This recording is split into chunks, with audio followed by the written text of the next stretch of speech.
Welcome back to the Ether. I'm your host, Nick. And today we're starting something new. Transmissions. A listener-driven series where experiencers share their stories in their own words. Our first guest is Ivory, a fellow experiencer whose life has been touched by angels, orbs, and strange presences. This is Ivory. Hey, I'm Poison Ivory. I'm a recording artist, producer, and musician and singer.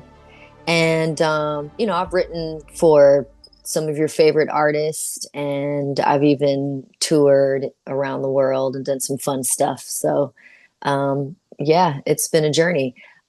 I would have to say that my supernatural experiences definitely molded me into the person I am, and also comes through in my artistry. So it's synonymous with it, and I can't separate it. I know, people are like, sometimes you have to separate your fan base from your personal experiences. And now it's the opposite. Now it's your personal experiences attract your fan base. I have always been, in my own words, a little haunted and spooky. I've always been I consider myself a pretty spiritually hygienic person. I take my spirituality very seriously. I'm very careful through, learning lessons like who I interact with and give my energy to, and what kind of practices I do and things like that. And I grew up in a very Christian household. Both of my parents ministers, had homeless ministries, very wonderful, giving people. But of course, with religion, with anything that gives a lot of light, there's going to be a whole lot of darkness too. So, I have my experiences with religion that, wasn't the most favorable. However, I have to say that growing up in religion, growing up around parents who I witnessed, exercise evil spirits out of people and do really, heavy things like that. I think that really lifted a veil that a lot of kids don't really get to have that experience with. If you are like me and you grew up in any kind of spiritual setting, if that's what you experience as a kid, you're probably going to be able to see some things at a young age, and there's nothing you can do about it. I've been prayed over. I've had everything rebuked in the name of Jesus. Whatever. Okay. Doesn't matter. If God says, this is your gift, this is your gift. So, I definitely, am clairvoyant. I have a couple of voyants. And I've had experiences that I just couldn't explain. And just when I thought I was crazy, somebody else who was a skeptic was there to witness it. And I'm like, oh, would you look at that? I'm not crazy. Because if I'm crazy, you're crazy too, motherfucker. So I'll start by telling a story. I'm a cancer survivor. I went through non-Hodgkin's lymphoma, and I had just gotten like this big offer for this big producer in the music industry, and he wanted to move me to the UK, and he wanted me to start my career out there. And I had everything set up, a brownstone. My song was playing on the radio on Kiss in the UK, and it was popping. Things were popping. But then I got sick, and my lymph node on my neck swelled up like a golf ball, and it wouldn't go away. And so I didn't have health insurance. I didn't have nothing. Usually the story of a musician. We're just figuring it out. Okay. So I went to this clinic, and I didn't have health insurance. I didn't know what was about to happen. I didn't think to myself, oh, this could be cancer. I didn't think to myself. I just thought, I was worried, but I wasn't, I didn't know what was going to happen. And I went in there, and this lady sits next to me, and this clinic is packed. There are nothing but people in there, and everybody in there is middle to lower class. Okay. Everybody. So, and it's in El Monte. So El Monte, there's a vibe, right? So I'm in there, and this lady, this tall lady sits down next to me, and she had piercing like blue eyes. And she sat down next to me and she goes, "Hi." And I was like, "Hey." And she looked like she was the only person in there that didn't speak a second language, because most of the people in there they either spoke Spanish or they spoke another language, right? And she goes, "What are you here for?" And I said, "Oh," I explained to her what was happening. And she goes, "Okay, go down the hall. There's a lady named so and so, and tell her that you're broke, you're homeless, and you don't have any money, and you need health insurance, and they'll cover you in 5 minutes." I'm thinking this lady works there. I'm thinking she's very knowledgeable. She knows what to do. She said, "Hurry up. There's nobody over there right now. It's around the corner, right? It's not like we're looking at it to see how many people are there." So I hurry up. I jump up. I go down this hall. I talk to the woman that she tells me to talk to, and I got covered for health insurance that would inevitably cover me. It was only supposed to cover me for a year. It covered me for the next 5 years. It covered my chemo expenses. It covered everything. And chemo is not cheap, y'all. So there are people who don't, I witnessed people's family members not show up because they didn't want to be a financial burden. So they were okay dying not to get chemo. So this lady, gave me that information. I came back out. It didn't take me that long. I looked everywhere for this woman in this small building where there's jam packed with people, but she stuck out like a sore thumb. I could not find her. I went up to, I thought maybe she just left, but that was a little weird because she gave me this grand introduction and told me what to do, and then she just disappears. It's just a little weird. So I go up to the people at the front. I say, "Hey, have you seen this tall lady with her hair's like this length and da da da?" And I'm explaining to them she's got blue eyes, like her eyes are really really piercing, and they're like, "There's no lady that works here that looks like that." And I'm just scratching my head, so I'm like, "All right, well I got covered." Fine. The doctor sees me, doctor gives me a needle point biopsy, says that I don't like this. This looks like it could be cancer. Sends me to a hospital. They give me an actual biopsy, and it turns out it was cancer. And then I ended up going through cancer, fighting it, winning it, very fortunate. And all of that chemotherapy was covered by this health insurance that doesn't exist anymore. It doesn't even exist anymore. So, oh, girl, you gonna make me cry. Woo! Okay, anyways. So that health insurance dissipated. It's gone. I'm covered. I'm alive. I didn't get to go to the UK to make all my dreams come true. I ended up having to sit my ass down. When God tells you to sit down, you sit down. So I went through cancer. I beat it. And then I was a testimony, and I ended up being able to stay out here and put my music out and accumulate, a following, and some cool stuff happened from that. A lot of really cool stuff, but we're not going to get into my career. So now back into spirituality. Okay. So yeah, that happened. Now my angel cancer story, because I really think that woman was an angel. I really do. I have another angel story. When I was a kid, I was really bullied heavily, and I didn't have a lot of friends. And the friends that were my friends, they usually didn't go to my school. And if they did go to my school, they were embarrassed to be seen with me. So they would be my friend after school. They would wait to hang out with me at lunch, whatever. At lunchtime, it was, "You're by yourself, girl." But then after school, it was like, "All right, we can hang out." So I was a pretty sad kid and a pretty sad preteen and teenager.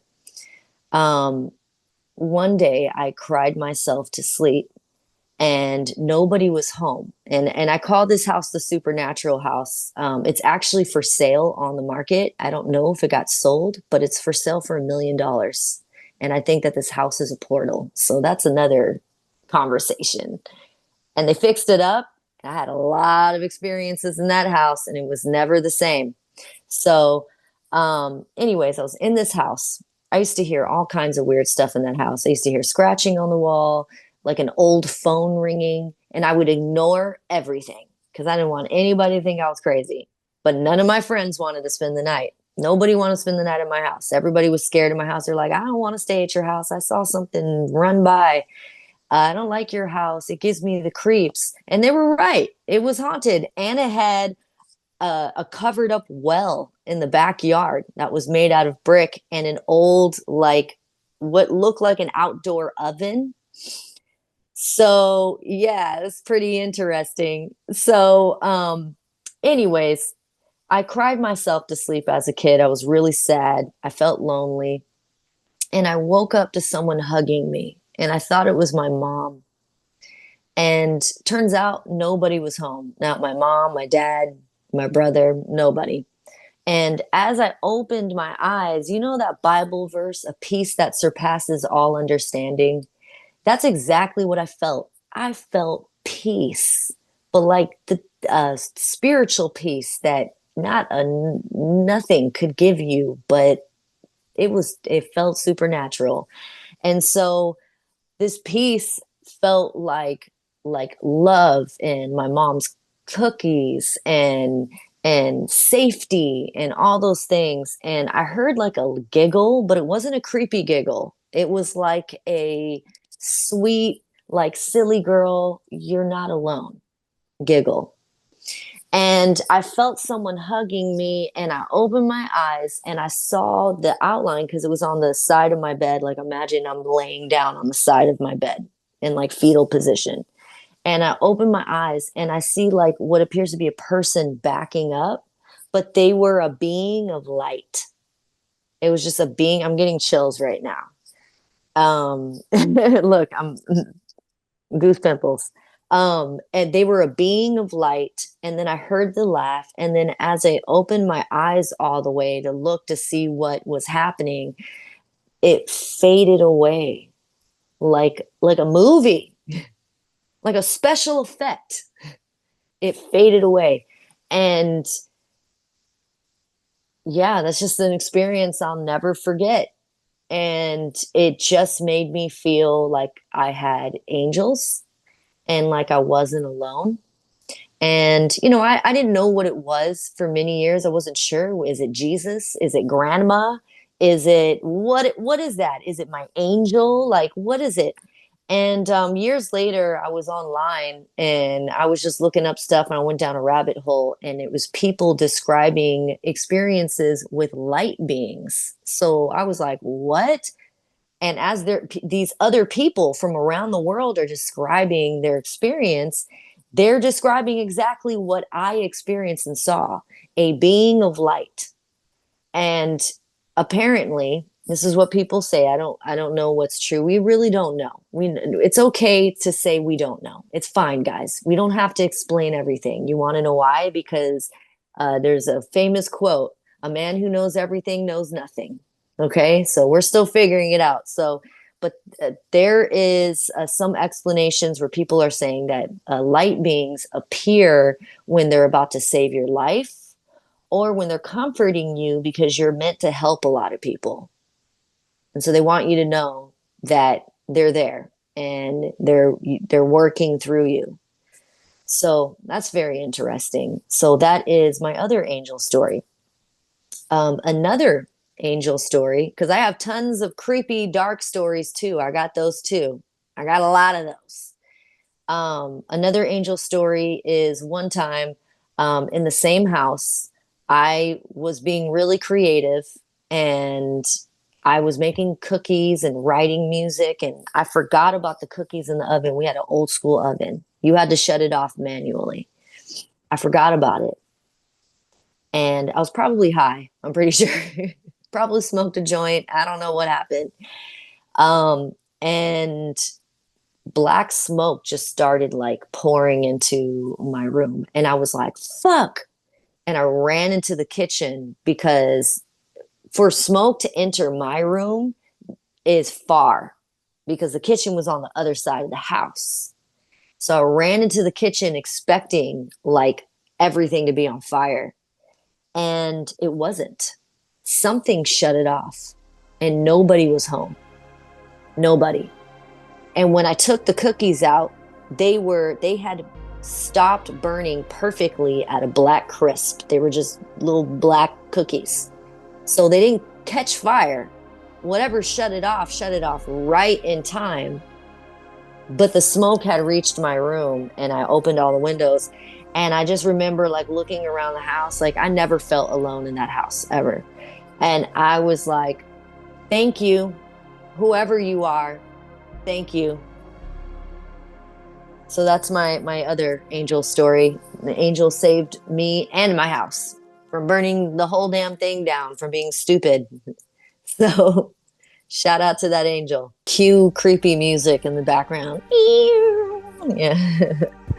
So the same house, this haunted house that I lived in, this house is, I want to investigate the land of the house. I really do. I don't think it's just the house. I think it's the land, because the whole street, I saw so many things in that area. I don't know what went down. Maybe it was some Native American stuff. I don't know. Obviously because there was a well in the background, and from stories that I've read, usually when there's an old covered up well, your house is haunted. So it just happens like that sometimes. So in this house, I used to hear an old phone ringing, like an old fashioned phone. And it would sound like it was coming from the walls. It was really weird. I used to hear scratching. Books would slide out of the shelves by themselves. We definitely had a poltergeist. The cupboards would open by themselves. And the only people that would experience this was me or my friends or my brother's friends. My brother had some experiences, but whenever I talk to him about it, he doesn't like to talk about it. He subconsciously has pushed it down, and he's had way crazier experiences too. So I just kind of leave him out of it. He gets very uncomfortable. But my parents, they never really had any experiences like that. As I mentioned before, both of my parents are ministers. They never saw anything. Excuse me. They never saw anything. They never felt anything. But me and my brother, being children and living in this house, I feel like we were spiritually attacked and targeted. I would wake up to something moving in my room. My bed shook one time, just like as if it was an earthquake. And I got up thinking there was an earthquake, and there was no earthquake. Everybody was like, "What are you talking about? There's no earthquake." I also heard like audio sounds as well, like voices and stuff like that. I would hear someone calling my name. And this happened to me a few times. And so I would never say anything because I didn't want people to think that I was crazy, until one day there was a girl that didn't like me, by the way. She hated my guts. She heard something call my name too, and we were the only people there. This was when I worked in a chiropractor office. We were closing up. We shut off all the lights, and I heard someone call my name, and it sounded like there was reverb on it. And my government, of course, not my music artist name, but I'll give you my government is Christina. So we heard Christina, and it sounded like there was like reverb behind it. And it's not the first time I've heard that. And it sounds like it's coming from like a different dimension or something. There was nobody there. We're in this chiropractor office. Nobody's there. All the lights are off. We're locking up. I didn't say anything. She looks at me and she goes, "Did you hear that?" And I said, "Yes." She said, "Ignore it. My mom told me to ignore that shit. Let's get the fuck out of here." And then after that day, she started being nice to me. So I don't know. But I know that, things like that, like they just confirm that I am clairvoyant. And I've also had experiences at my parents' house where my parents live now. There was a time when I picked up on a frequency and I heard a conversation between something that sounded interdimensional. And before you say, oh, no, no, no, you're crazy, girl, you hearing things. Once again, somebody else heard it too. And they're a skeptic. And they were like, were you just having a conversation? They came out of the room because they have like a roommate and stuff. And I was like, nope, that was not me.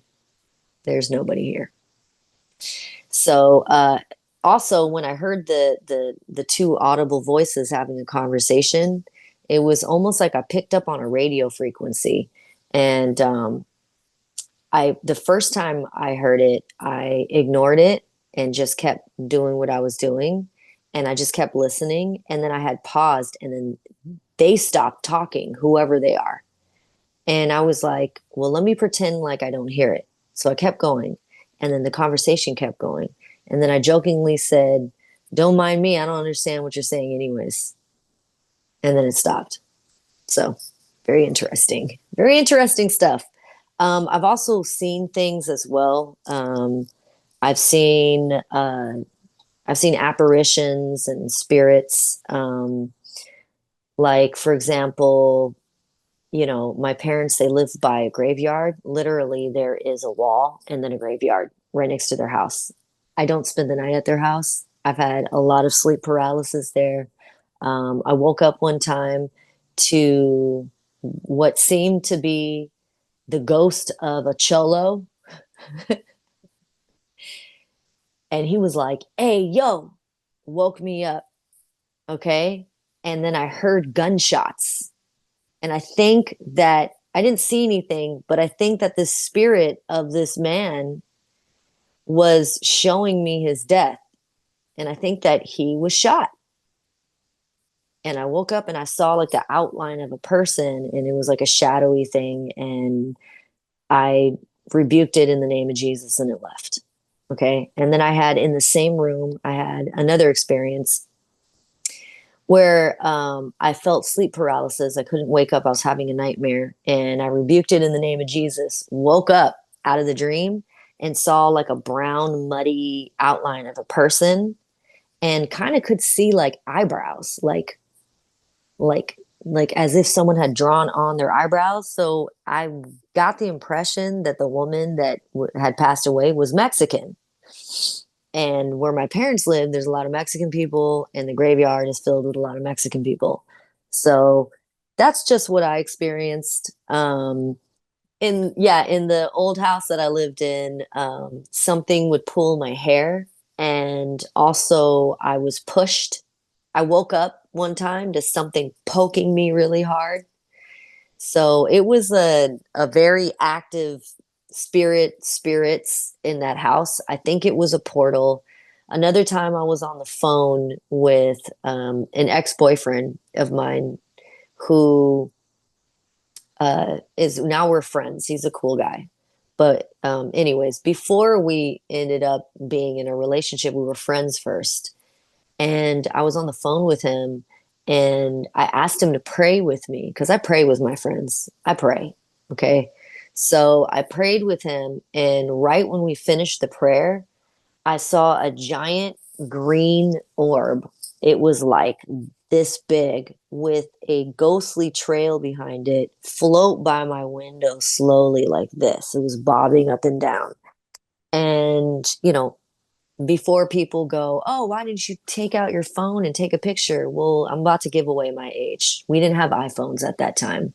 We had two ways. Okay.